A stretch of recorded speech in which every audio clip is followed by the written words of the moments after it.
कई बार ऐसा होता है कि हमको देखने मिलता है लाइफ में कि जो बुरे लोग हैं या जो बहुत ज़्यादा गलत काम करते हैं वो बहुत ज़्यादा सुखी देखे जाते हैं। इसके विपरीत जो लोग बहुत ज़्यादा अच्छे हैं, सत्कर्मों में लगे हुए हैं, वो बहुत ज़्यादा दुखी देखे जाते हैं। तो इस बात का क्या मतलब है? ऐसी शंका उत्पन्न होती है कि यार ये इतने उल्टे सीधे काम करते हैं, ये बहुत सुखी हैं, और ये इतने सदाचारी हैं, सुबह शाम परमात्मा का नाम लेते हैं, फिर भी ये दुखी हैं। तो बात रियलिटी असल में ये है कि प्रारब्ध वे अपने पुराने कर्मों को भोग रहे हैं।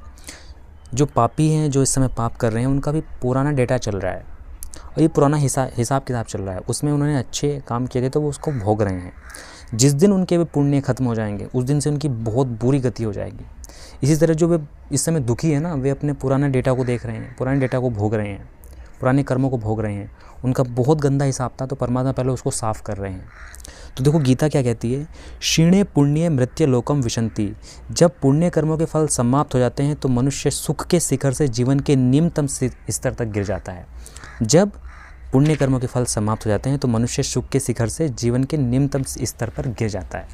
तो ऐसा मत समझें कि वो बहुत ज़्यादा सुखी है, वो बहुत ज़्यादा उल्टे सीधे काम करता है इसलिए वो सुखी है। नहीं, उसका पुराना हिसाब किताब चल रहा है इसलिए अभी वो सुखी दिख रहा है। उस पर इतना बड़ा विपत्ति का पहाड़ टूटने वाला है क्योंकि उसका जो पुराना रिकॉर्ड है अब वो ख़त्म हो जाएगा और नया रिकॉर्ड स्टार्ट हो जाएगा। इसी तरह जो आज दुखी है वो इसलिए दुखी है क्योंकि उसका पुराना रिकॉर्ड देखा जाए तो उसने पुराने समय में बहुत उल्टे सीधे काम किए हैं। बहुत सारे जन्म हैं हमारे, उन जन्मों का लेखा जोखा परमात्मा के पास है, वो उसको भुगत रहा है। सो ऐसा मत सोचें कि उल्टे सीधे काम करने वाले सुखी होते हैं। वास्तव में सुखी वही होते हैं जो परमात्मा का नाम लेते हैं। सो बस आप निरंतर परमात्मा का नाम लेते रहिए। यदि आप आज दुखी हैं तो कल आप ज़रूर सुखी होंगे, इसमें विश्वास रखिए। ओम सच्चिदानंद।